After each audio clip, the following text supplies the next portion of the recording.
It's Daumantas Grigaravicius. Yeah. Did I get that? That's about half a Bitcoin I would give you for that. Half a Bitcoin. Not a full one. Half a Bitcoin is a lot of money. Daumantas, welcome to the couch. Sitting on the couch, you've joined Adyen as the head of the region for the Middle East. When I use the word payment orchestration, what does that mean in your terms, Adyen terms? Payment orchestration is usually a layer that sits between a merchant and all of the different third parties within a payments ecosystem. The big kind of challenge that Adyen set out to change or to disrupt at the beginning was, let's take all these parts of the payments and let's bring them all under one partner. And that's what Adyen does. You know, it takes care of the gateway, the acquiring, it controls the risk, the fraud, everything. So you just partner with one. If I arrive in Dubai and I see the Jumeirah hotel stand when we come out of the airport, and between there and the hotel, I'm already checked in and I can use my phone, or they've activated a card because my credit card was recognized as a customer. I can go there and boom, I'm in my room. So there's a lot of interesting things that we're trying to get merchants to understand. If you think you can do this solo, I don't think that that's the strategy to go. So welcome back. Welcome to today's episode of Couchonomics with Arjun. By now, I guess you know your host. This is Arjun. But more importantly, sitting on the couch is someone whose name I have struggled to get right. So I'm going to try and get it right the first time this time, because there's a prize waiting for me if I do. It's Daumantas Grigaravicius. Yeah. Did I get that? That's about half a Bitcoin I would give you for that. Half a Bitcoin. Not a full one. Half a Bitcoin is a lot of money. Daumantas, welcome to the couch. Yeah, thanks a lot. Yeah, right? Really nice to be here. And congratulations on the new role. Yeah, thank you. You've joined Adyen as the head of the region for the Middle East. Yeah. A role which was actually till very recently held by a very good friend of mine called Sanders, who obviously you've known. Yeah, yeah. And closely. Obviously you know about the history of Couchonomics and Adyen.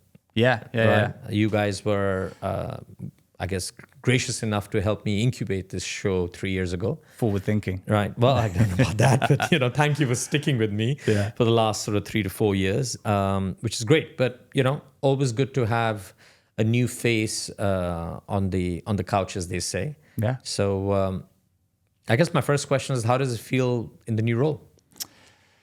Yeah, and firstly, like it's good to carry the tradition on. I know about the show, and me and Sander discussed doing it, and seen the previous episodes. Actually, even in the lead up to my interview, to hear a little bit of the snippets from Roland.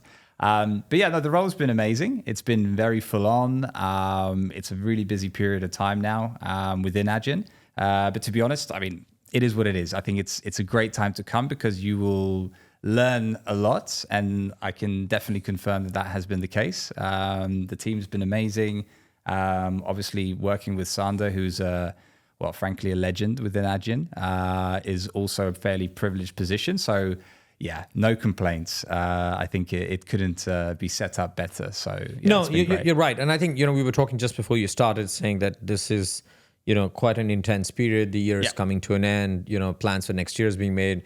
I think in a lot of ways, it is the best time to join, right? Sure. Because it gives you the opportunity to dive straight in, right? You become a part of what's going to happen next year rather than kind of joining, a quarter in or 2 quarters in when, a lot of the, if I may say, a lot of the baking has already begun. So I think there's no better way. So Daumantas, what we're trying to, there's a lot I want to cover, right?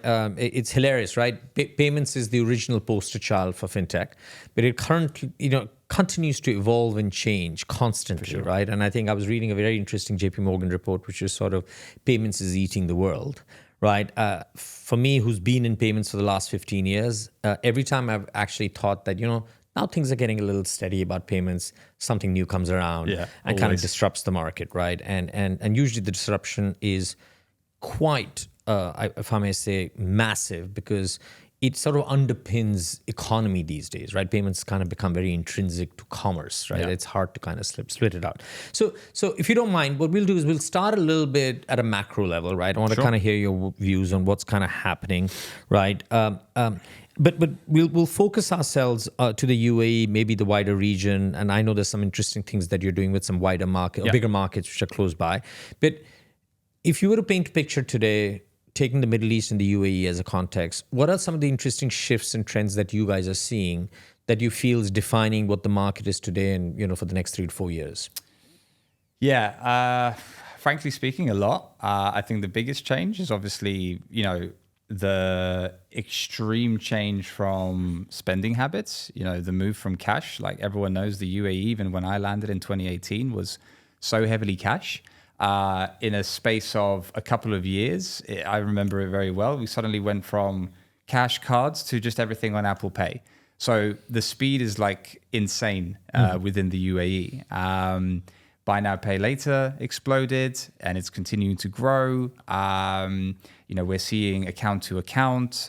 We're seeing digital currencies move into the market, and obviously, regulators like VARA being set up. Everything's very forward thinking.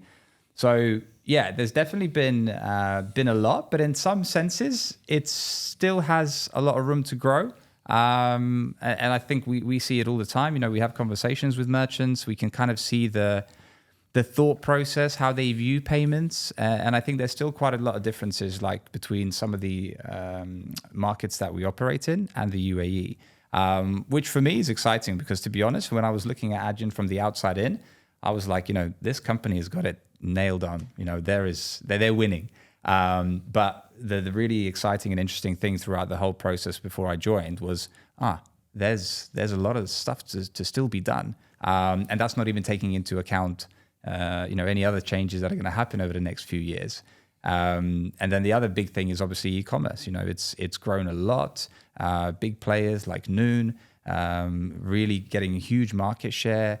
And that's another interesting market or part of the market that will continue to grow. And our product sits extremely nicely for that. So yeah, I think it's pretty exciting to see what will happen over the next couple of years. No, I agree with you. And I think, I think COVID did more for, if I may say, contactless or digital payments than any campaign that anyone else could come up with. Yeah. Unfortunate as much as that might sound in the sense of what COVID really caused. Let's do something. I'm going to try and break this down into sort of pockets of discussions, sure. Right? I myself spent about 5 years on the merchant side. That's actually how I came across Adyen or Alexander for the first time. So let's look at merchants for a second, right? Sure. And wear your hat even from the time prior to Adyen, because you've only been with them for 3 months, right? Yeah, of course. Since 2018, I think when you arrived here, as you mentioned, to now, which is about, I guess, 6-7 years? Yeah, 7 years, coming right? to 7. It's coming to 7 years. What are the interesting shifts that you have seen in the merchant mindset? I'd be keen to hear all sort of spectrums of merchants, the e-commerce merchants, the large conglomerates, which still have an incredible amount of offline business, right? Although it's electronic in nature, but it's offline. Yeah. And then some of the smaller merchants where actually cash still continues to play a very critical role, right? What are you seeing the interesting development, interesting changes from your vantage point? Well, each one of those is moving at different paces, that's for sure. Mm-hmm. I think, the well-known companies that we have here who are digital first are really tapping into the power that payments gives. Payments doesn't always sound extremely exciting. It's moving money from A to B. Someone makes a margin, that's it. But I think what those type of companies are noticing is that consumer demand is, I need things done quickly. I want it seamless. If there's multiple steps or something, when you click it doesn't work, sends you back, you could lose that customer, especially with the competition there is with on-demand services or whatever. So I think they can see that user experience or payments drive user experience. Mm-hmm. Then it comes to the fact like the data that they're able to collect, or at least to see the trends of how consumers are spending, when they're not spending, and then tapping that into things like marketing, personalization. And I think that's where they really start to see the power, because they see the conversion of payments. They see higher basket sizes. That's what they're tapping into. When it comes to the big conglomerates or the big kind of incumbent retailers, I think there's still quite a bit of room for them to innovate, but you're definitely seeing a shift towards e-commerce. But as you rightly said, there's still a huge amount of in-person transactions or experiences. For me, it's a pretty interesting one, because Dubai and the UAE in general is a different place now than it was in 2018. If you think about in-person payments within the UAE, people that come to Dubai, unlike any other place, going to the mall is a tourism attraction. Yeah, it's part of life. Yeah, exactly. In the summer, of course, we're all in the malls, and the malls are built out so you can have more than just shopping. Yeah, they're more entertainment centers now. Yeah. But things are changing. The city is a lot busier. That luxury feel of the malls is being challenged because there's just a lot more people.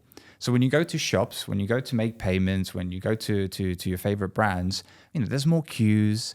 That causes not necessarily a bad taste, but it takes away from the experience. And I think that's also an area where they're tapping into payments to see how they can tackle that. So this is interesting, right? So let's dwell a little bit deeper on that, right? So when I was in retail, which was about 4 years ago or 5 years ago, we used to talk about the fact that actually we're bringing e-commerce in store, right? Because at the end of the day, what is the classification of e-commerce, right? It's remote commerce. Why can't you have remote commerce inside the stores? And we were starting to see the early days of, scan and go. We had these sort of, some people were trying their luck with magic mirrors. There were these, real-time readjusting prices. We were trying all of that sort of stuff, right? Having said that, it didn't grab I guess the traction that I expected, including biometrics, right? It didn't a biometrics on Apple Pay, great, but I'm talking about biometrics in store. It still hasn't grabbed, if I may say, a significant share, right? Technology does exist. Queue busting really, really did not, for whatever reason, provide the returns that people were expecting. Why do you think that was the case? Well, I mean, biometrics, I think for me is a fairly easy one. I think it's a step too far for the time now. I think, there are people who would happily do transactions via biometrics, but I think a lot of other people would still be a bit like, oh, I don't know, I don't want to give this away and etc. So I feel like that's one aspect. The queue busting, and it's interesting, I was talking to the team about this because we were looking at our strategy within retail. Queue busting is quite specific. How many shops do you see where the queues are so large that it would warrant queue busting?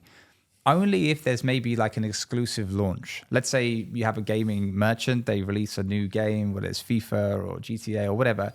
They do it at midnight, and then there's 200 people out there, waiting for it. There's a use case, but it's niche. It's not a Zara, Sephora, etc. I think the segment that it's attractive to or the use cases, it's just not wide enough. So I think that's why those two haven't necessarily taken off.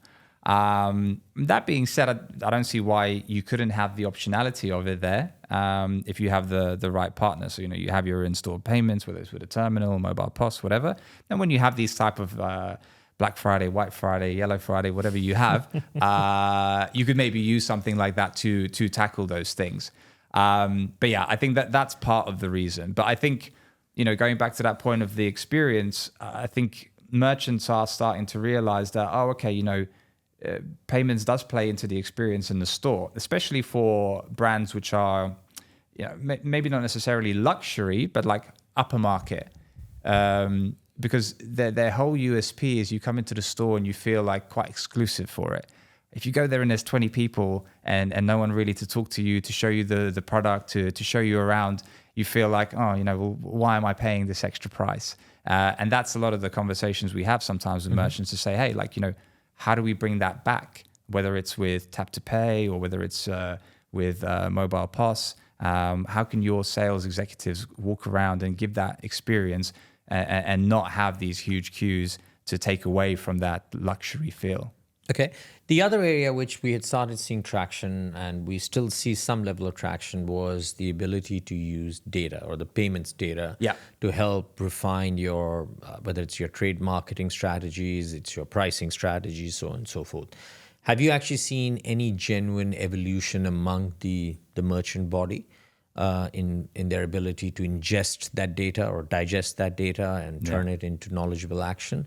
Or is it still a whole lot of reports which are just sent up and down? No, I think, well, we see both. Not to plug Adyen too much, but we see both. Where we do see these reports, which are just a ton of data and kind of figure it out. Yeah.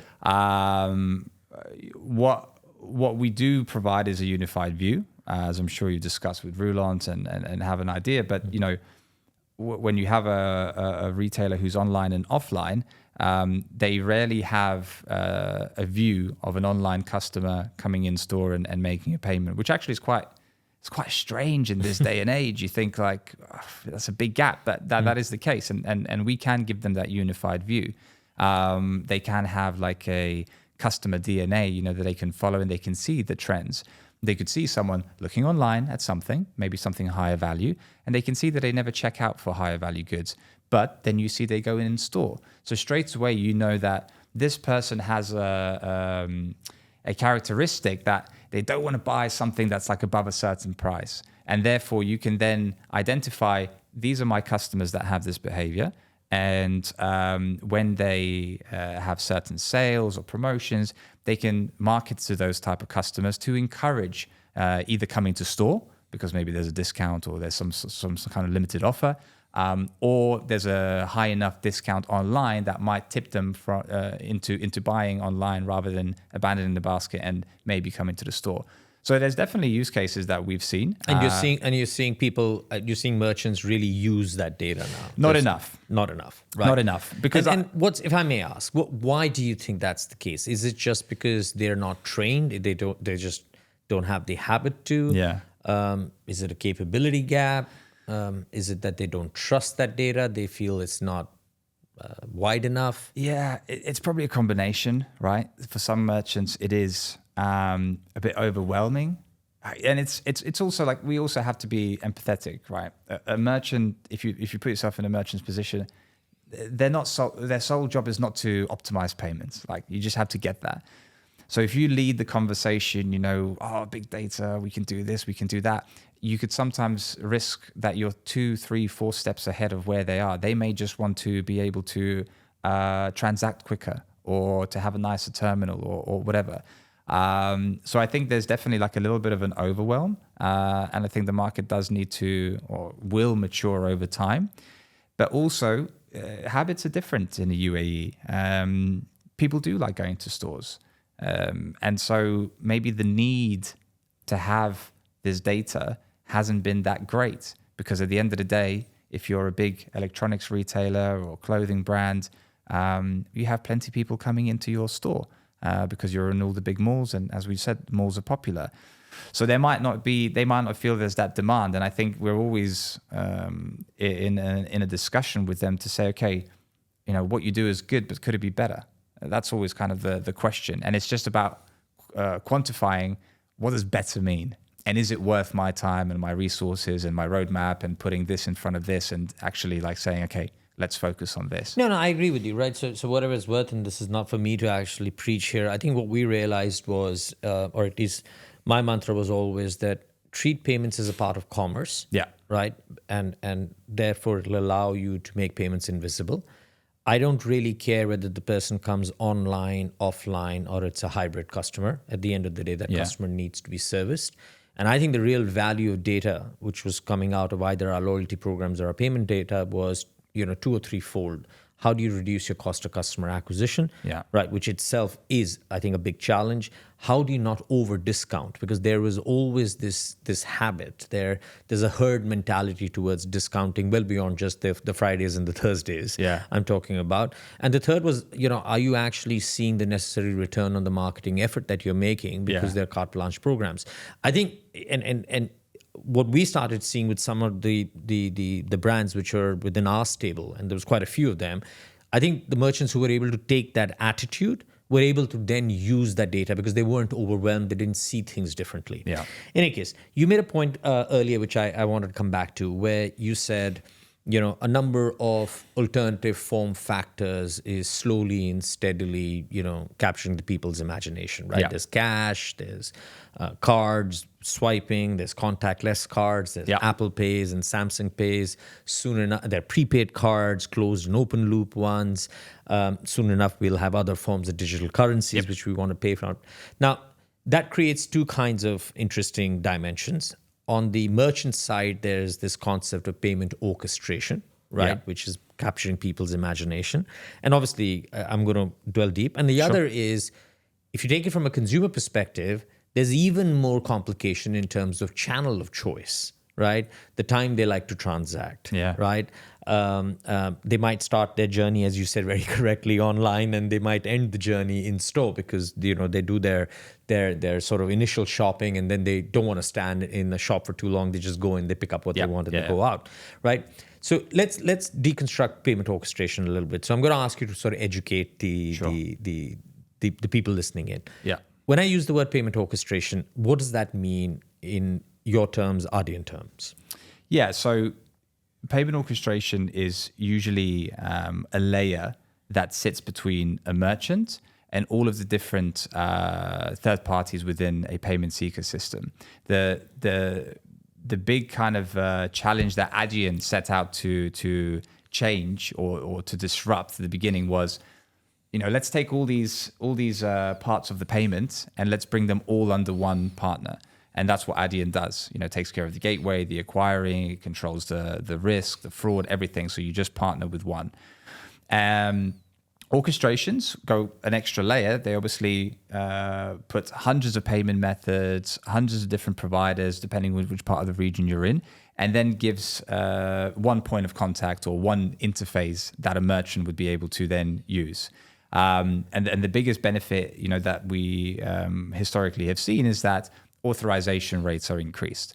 Through things like smart routing, which basically means if you think of a payment coming through, it gets processed at your terminal, and then when it goes into the orchestration platform, they say, okay, this is the time of day, this is the time of month, this time of year, whatever, and the uptime of these different providers, all in like a split second, and says, okay, this payment's going to go here, or it goes here, or it goes here, and what the merchant sees is an uplift in their authorization rate. So it's quite attractive on paper.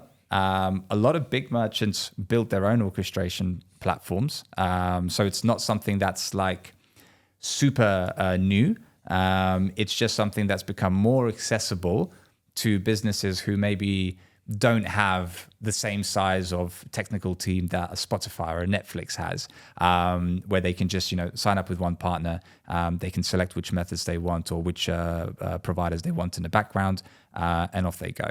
So let me ask you a question. It's a very interesting plate, right? So orchestration on e-commerce has existed for quite a few years, and as you mentioned, a few names, those guys have been doing it for a while, right? Orchestration on offline is harder. Yeah. Right. It's harder. It's slightly more complex. It hasn't existed for that long. If I bring it to this part of the world, do you think the merchants are now starting to talk to you as Adyen about the need for them to have orchestration in their sort of, I may say, offline world? Yeah. Right. And if so, how does that actually impact Adyen's proposition in the market? Yeah, I wouldn't say there's a huge demand. Okay. Reason being is that offline payments authorization is usually not as big an issue as online. Yeah. But we have come across certain brands, surprising brands, I would say, because like on the front of them, they are maybe not selling the most exotic product or like, innovative things, but they're big, they process a lot of transactions, and there is a demand. But yeah, I wouldn't say that I've come across that a lot. And that might change, but I think the very nature of offline payments is that authorization rates are typically pretty high. And that is usually one of the key things that an orchestration platform would help to uplift. Okay. Yeah. Right. Let me switch gears. Let's talk a little bit about Adyen in the market. You've been now in the UAE for 5 years? 5 years. 5 years, right? And longer actually, because technically we had our first customer here in 2014. Yeah, but physically, right, about 5 years. 5 years, yes. Yeah. So, and your initial focus, if I remember, was predominantly online? No, because even then we had a unified commerce offering. Yeah, which means that we are able to process payments online and offline through our terminal. So that was there from day one. Right.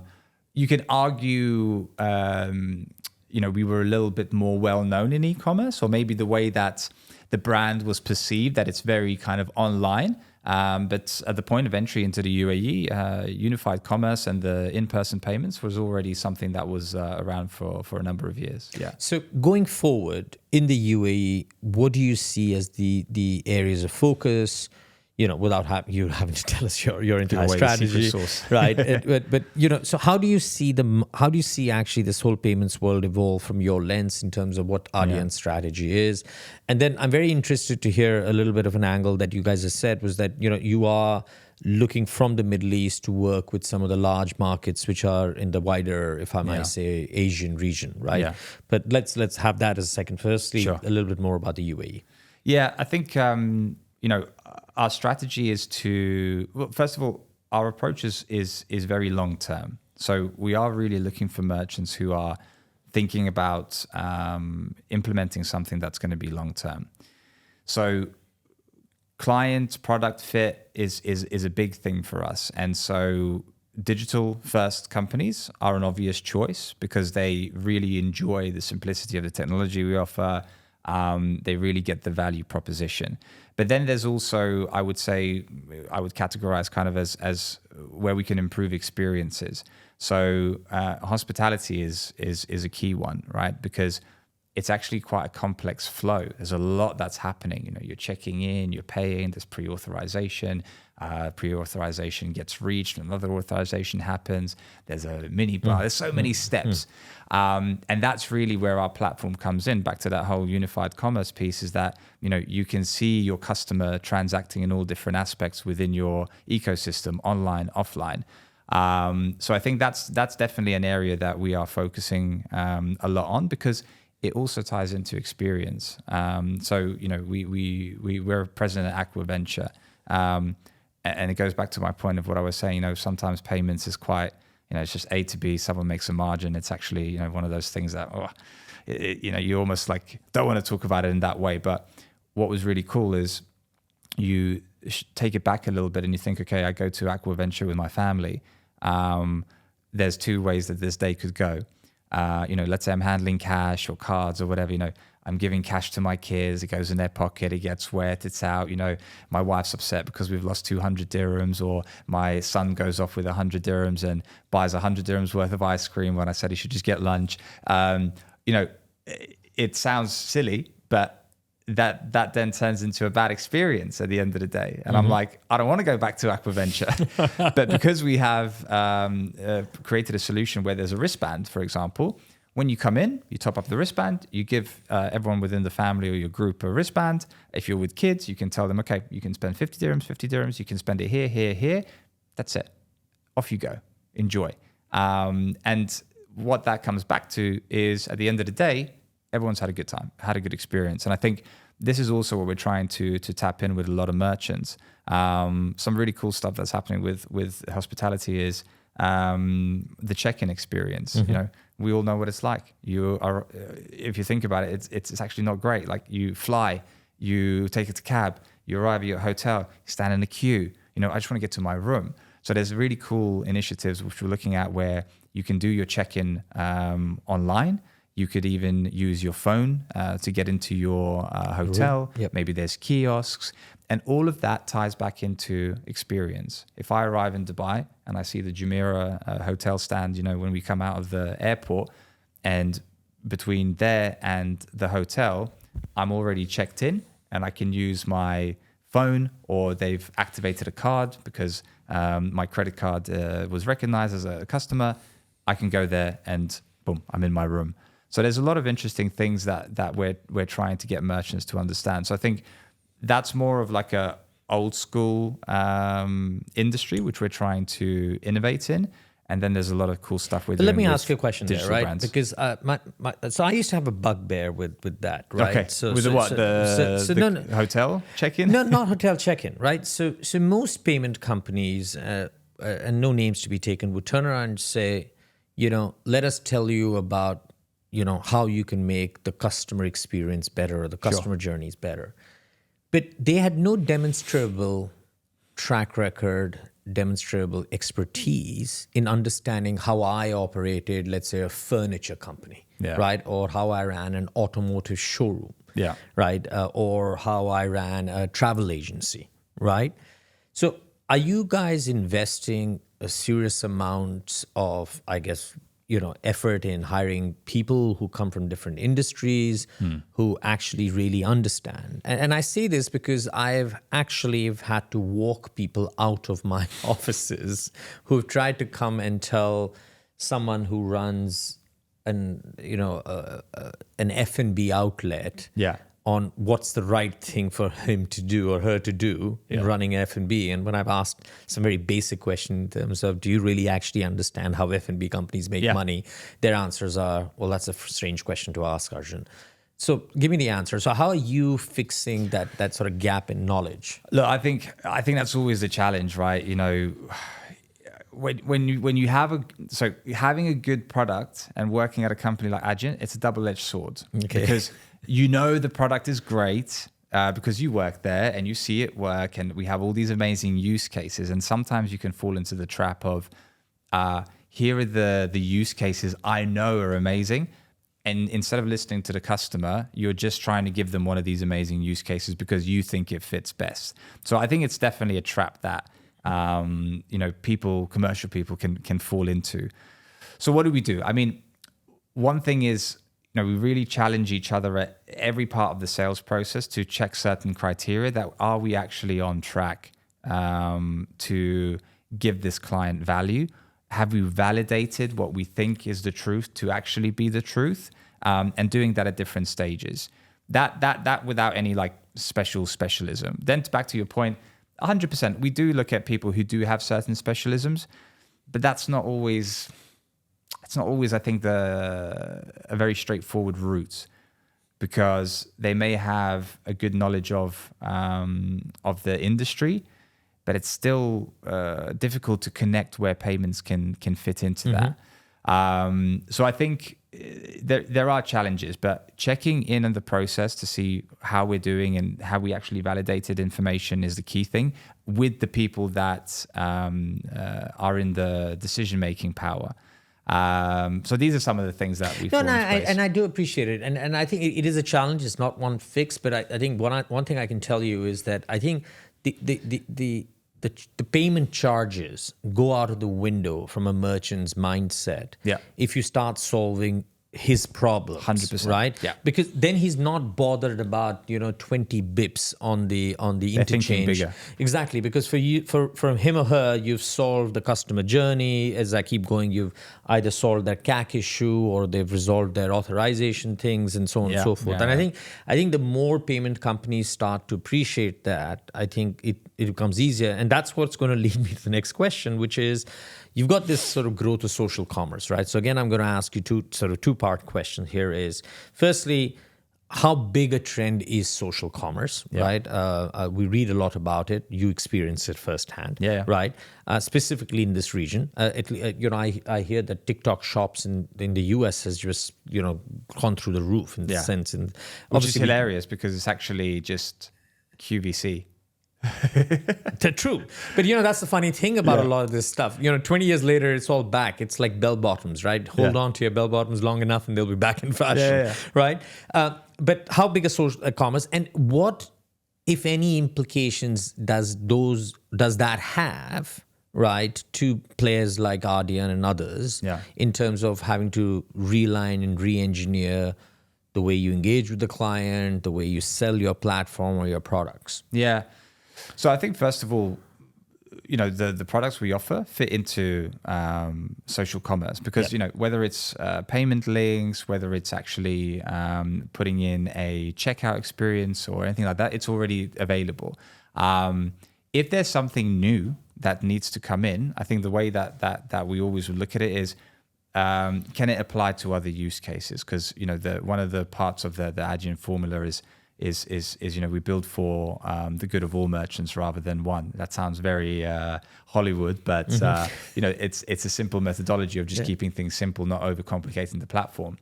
But I think the really cool thing with social commerce and the thing that probably most merchants are trying to tap into most is personalization. personalization when it's online, offline can sometimes be a bit more trickier. But when you think about social commerce, like, hey, you've got their profile, you're seeing their activity, and you can kind of marry two very cool data sets of like, I know what this person is looking at, or the social platform knows what this person is looking at. And then they can connect that to, okay, you're looking at something. I know you have high intent. Let's make the payment really easy. And that's what I love, like, for example, for Instagram Shop. It becomes like a much more interesting way to shop. And then if you can just click the picture, see a payment option and go, it's so good for conversion. So I think that's really the most like cool thing about the social commerce space, is that you can marry two very nice data sets to make personalization like just massive. Okay. Personalization will lead to AI soon enough. But before I actually come to AI, you did mention a couple of things, and I'm sorry, I forgot to ask this question. You mentioned two very interesting trends, which is one was wallets. Yeah. Right. And whether it's Apple Pay, I think in this part of the world, Apple Pay dominates Hugely. Right, hugely. And with Apple Pay now opening up its platform for others to sort of play on it, I guess it becomes stickier. Yeah. Right. So we'd be very keen to hear about, not necessarily, why have wallets been adopted? I guess that's an extension of the contactless and the ease of payment. Yeah. But what does it really mean in terms of, Apple Pay opening up its, if I may say, opening up its technology for players to actually build their own products on top of Apple Pay? What implications does that hold for players like Adyen? And then the second part, which is around buy now, pay later, right? And buy now, pay later is a funny thing. Where it initially got introduced very much as an extended payment product, right? Yeah. It was, and in all intents and purposes, you could sort of say it is that. It's about, paying in installments rather. But then people are like, no, it's actually a credit product. Someone's actually getting credit because you're paying over a significant amount of time, right? Yeah. And the growth of BNPL was interesting because there were enough naysayers here who basically said that this is not going to survive. Now we see BNPL in a number of variants across number of sectors, including B2B payments. So both parts of the questions. Where do you think this whole wallet stuff goes next, and the implications it has for you? And how do you see BNPL evolve? And do you see players like Adyen, and I'm not putting you on the spot, not just offer BNPL, which is through third parties, but actually get into the BNPL game themselves to a certain extent? Yeah.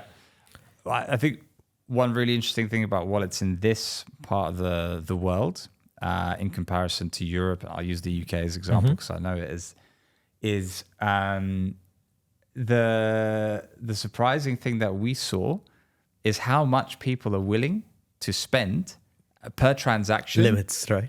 Just double click, tap, done. Yeah.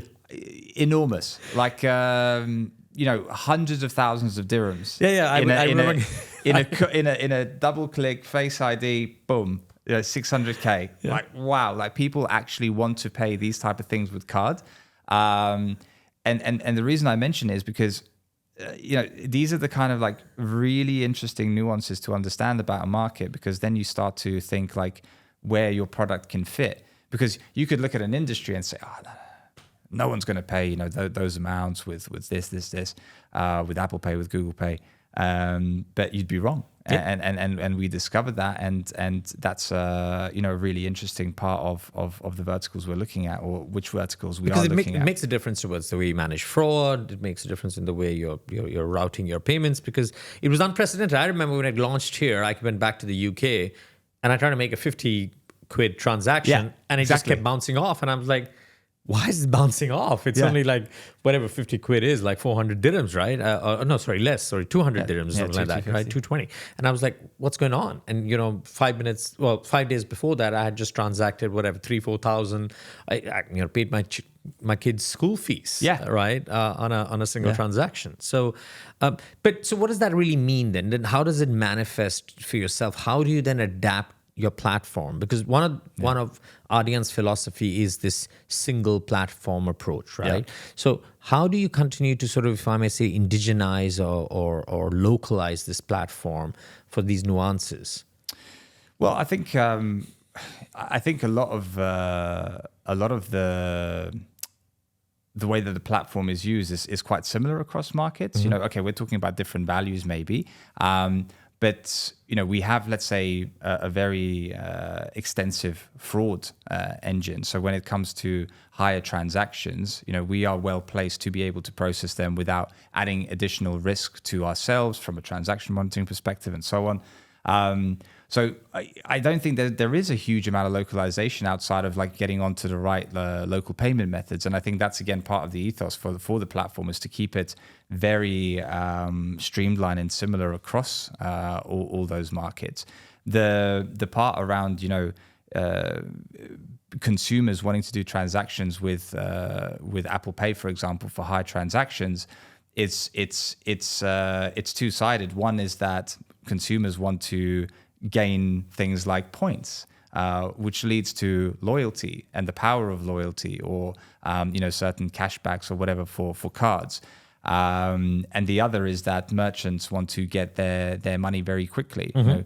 And so in some industries where transactions are happening at a higher level, they are happy to wait a bit longer. Maybe not happy, but they are willing to pay extra for the ability to have that money available to them quicker, basically giving the consumer the easiest way to pay, so they have the ability to have that cash on hand. No, fair enough. Yeah. Fair enough. And what's your view on BNPL then? I think BNPL is really interesting. You know, when it first came out, I just thought, you know, what's the point? Like, you know, what is the point? But then what happens is you start to use it. And I think it's like almost like a psychological thing. You know, you don't feel the same level of guilt when you buy a pair of shoes or some clothing or whatever it is that's, you know, in a single amount is quite steep, and you think, oh, you know, how do I fit that into my budget? But when you have the option of, oh, it's actually, you know, divided by 4, well, that's a nicer number. I can do that every month. It's like a psychological thing. And so now we've seen it obviously like boom massively. And the other thing that was super surprising with BNPL is that I think a lot of people were thinking like, oh, this is a Gen Z thing or a Gen this. But now we know the spectrum is wide. And why? Because it goes back to your point. It's ultimately, you know, I think it's a credit product, and we're all very used to credit.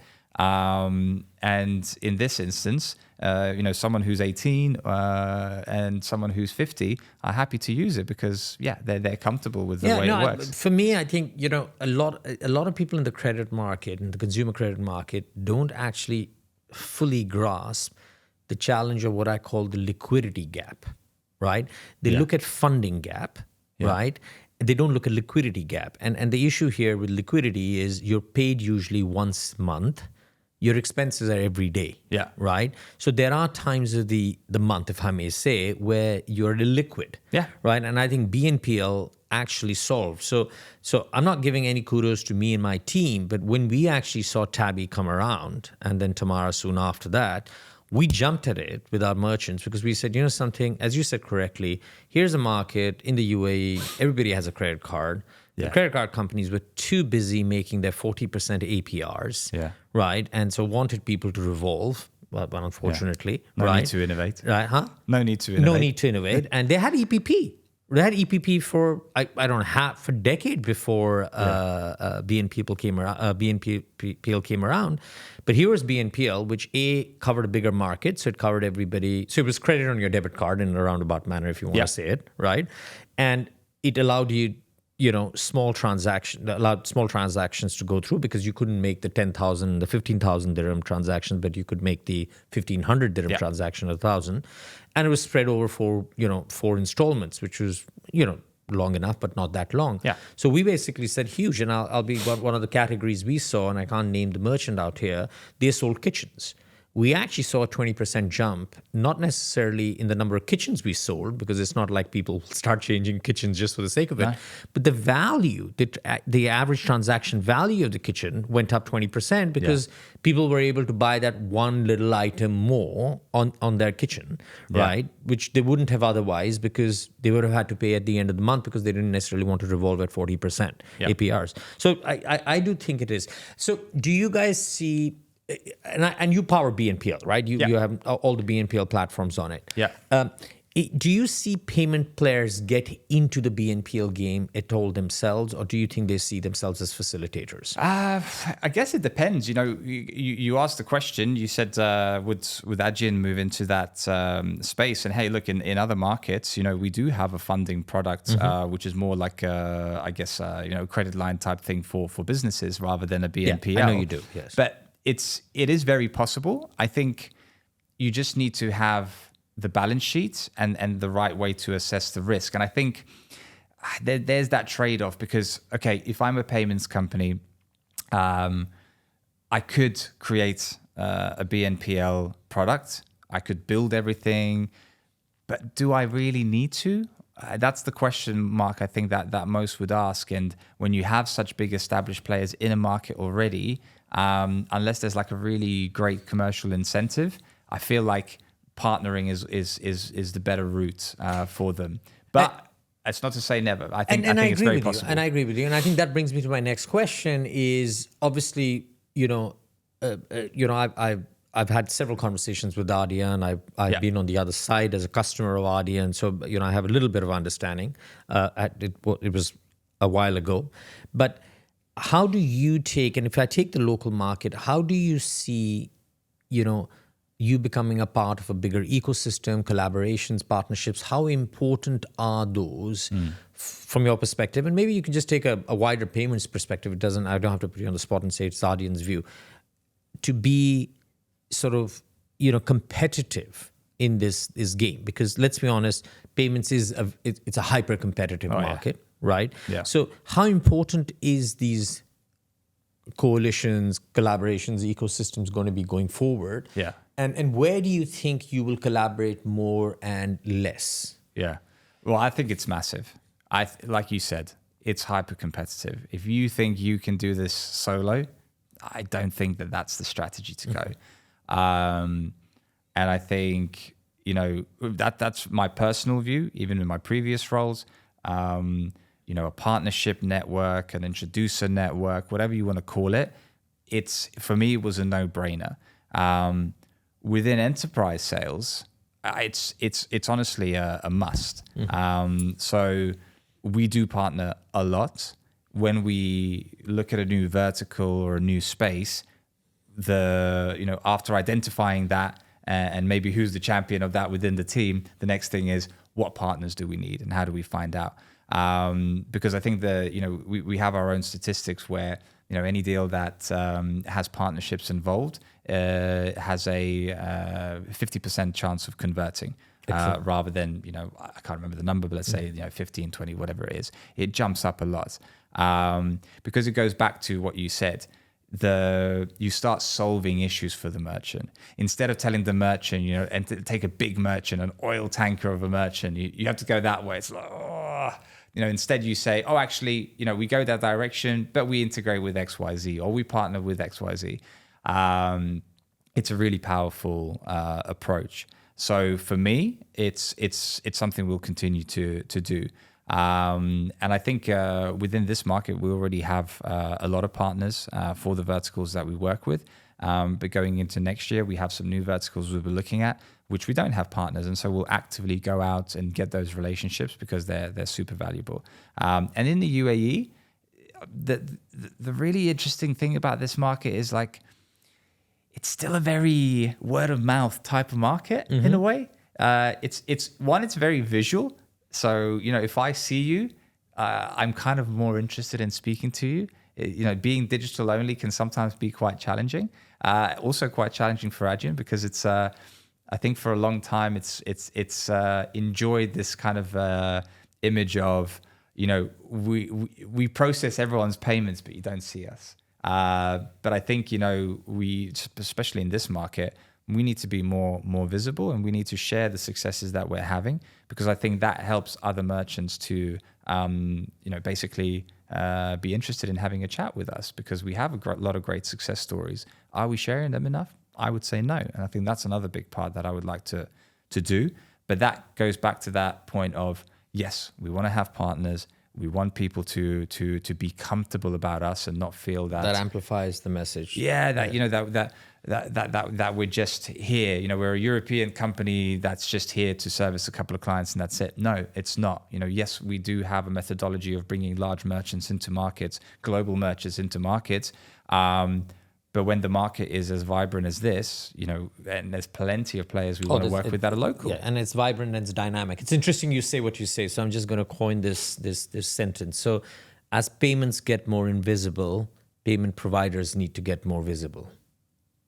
100%. Right. Yeah. I guess that's the summary of what you're trying to say. 100%, and I totally agree with you, because otherwise everything gets invisible. And so therefore the last man standing gets most of the business, which doesn't necessarily mean it's the right thing. No, exactly. Right. I agree. I totally agree. We talked a little bit about the wider region. Yeah. And there's something interesting that you're starting to do with this sort of huge, massive country, which is a few hours to the east. Yeah. Talk to me a little bit about it, please. Yeah. So, a couple of years ago, the business decided that India would be a market where, we are going to invest in for the next 10, 15, 20 years growth, which, on paper, I don't think that's a surprise to anyone, right? It's a huge market. What's obviously amazing about India is that the payment infrastructure and how comfortable people are with digital payments is very advanced. It's incredible what UPI has achieved with NPCI. Yeah. Exactly. Is incredible. And I think going back to how the UAE can support this is that, look, we know the UAE is a really interesting market. There are a lot of amazing merchants, but it's not 1 billion people, right? And unfortunately, the land mass will not allow it to get to 1 billion people. So an interesting part that I would like us to do over the next couple of years is support the growth of India. And I was having a discussion with our country manager in India, and we were formulating this plan. And I asked the question. I said, hey, but do Indian merchants want to come into the UAE? Why do you leave a market of 1 billion people to come into a market of 8-9 million people? And he said, no, for sure, because the margins are very different, and it's multiplies the population, because you can charge 5, 10, 20 times more for a product, and then on top of that, Indian businesses with global ambitions, which will continue to grow, can use the UAE. As we know, the UAE is an amazing... As a springboard. Exactly. Central point to go into all parts of the world. So I think it's super exciting. And then the last point is that the merchants are sophisticated. They see the value that payments can bring. You don't have to really bring them up to speed. Hey, they know it. And so there's some really interesting use cases that we're already working on. And I think that could be, a really nice play for us to be able to support that growth for that market, which I think is super exciting. And I think the timing is perfect in a lot of ways, because I think there's a lot there's a lot you can learn from the other side of the market.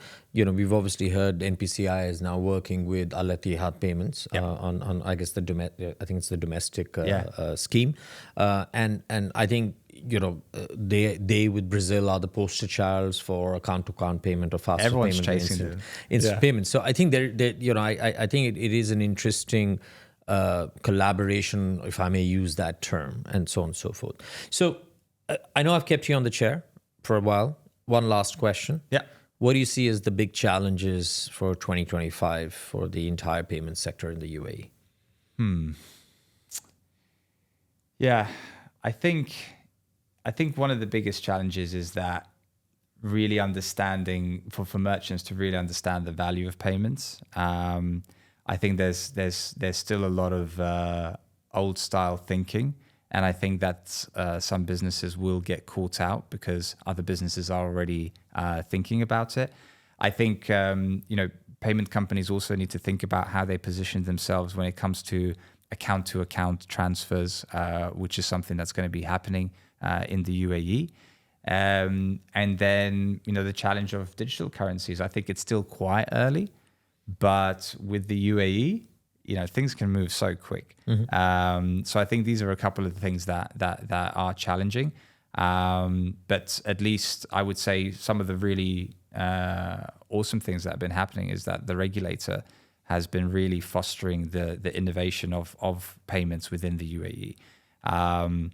We've seen the RPSCS framework being released for acquiring. We have recently seen the change in interchange pricing.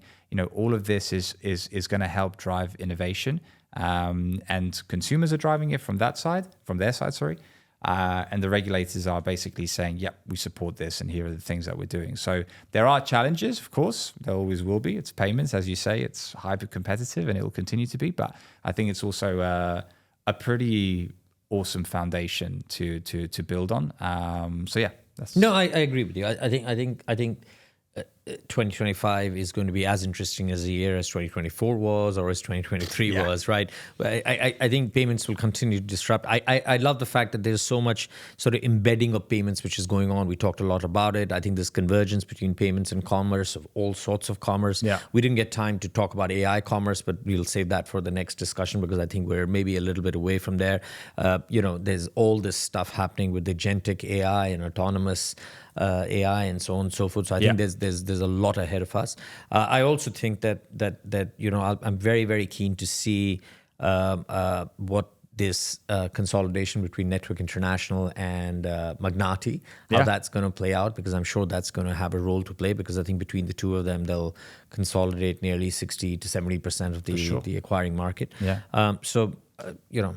Your job's cut out for you, as they say. It is. The amount of times in the first 2 months that I've heard, you've got big shoes to fill is a lot. But I think, it's that is kind of the part that I'm enjoying the most, or look forward to the most. Like, I'm 35 years old. I'm not here to have a very relaxing time. I do want to challenge, and I do want to look back and see like, oh, okay, actually, no, we made a dent, we made an impact on stuff.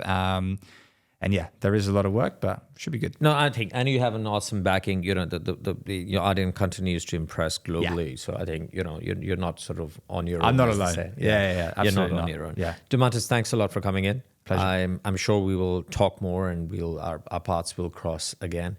I need to come back to your offices and see your new offices. I haven't done that, so maybe that'll be a good excuse to come back and say hello to you. We could do an interview there, or right? interview a podcast. I'll no. We'll just come for a cup of coffee. Yeah, right? Coffee and a view. There is so many podcasts that let's not do another one. Right? No, thank you for coming in. Right? All right, Appreciate it. Sounds good. So, ladies and gentlemen, that was Daumantas. He's the new head of the Middle East region with Adyen. He started 3 months ago. Obviously, he said it. He's got big shoes to fill. I guess there's an exciting market ahead of him with lots to change. So with that, I'll say goodbye till next week. I'll see you then. Thank you.